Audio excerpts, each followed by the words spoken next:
All right, let's get right into it. What we're looking at today is a situation that's, well, just full of contradictions.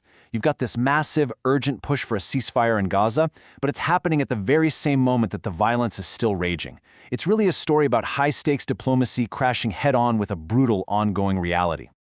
And this one line, right here, it just perfectly captures the whole crisis, doesn't it? You know, despite all the news, all the headlines about peace talks, for the people who are actually living this, the danger hasn't gone away. Not at all. That hope for peace, it's still just talk, and it's being drowned out by the actual sounds of the conflict.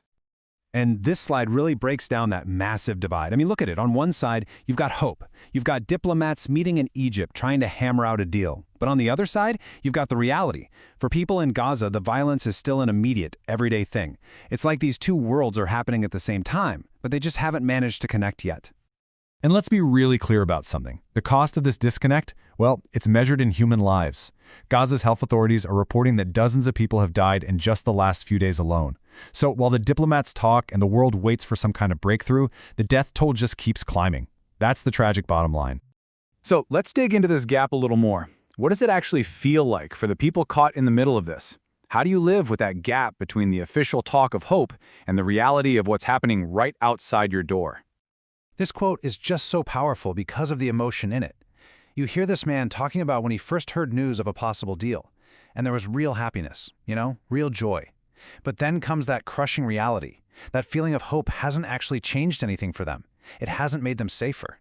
The promise of peace feels like a fantasy when the threat of violence is so real.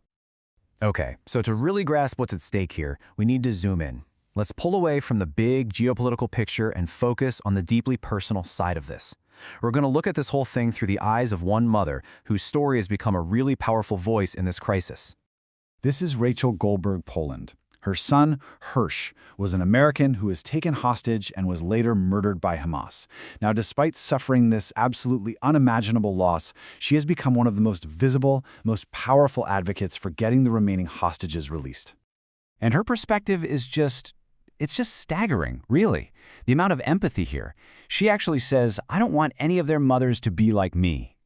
Think about that. Even though she can never get her own son back, she finds it in herself to fight for the joy and relief of other families. It's just an incredible display of humanity in the middle of all this tragedy. So this sets up a really complicated moment. A reporter asks her this incredibly direct, incredibly difficult question. Basically, after what Hamas did to your son, how on earth can you support a deal that might, in some way, forgive them? I mean, how do you even begin to answer a question like that? And her answer is just extraordinary. She says she doesn't have this fiery, venomous anger. Why? Because she realizes it wouldn't do any good. It wouldn't serve any purpose.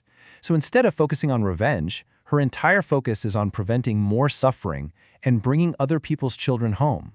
It's a perspective that just cuts right through all the politics and points to a much deeper, more resilient kind of strength.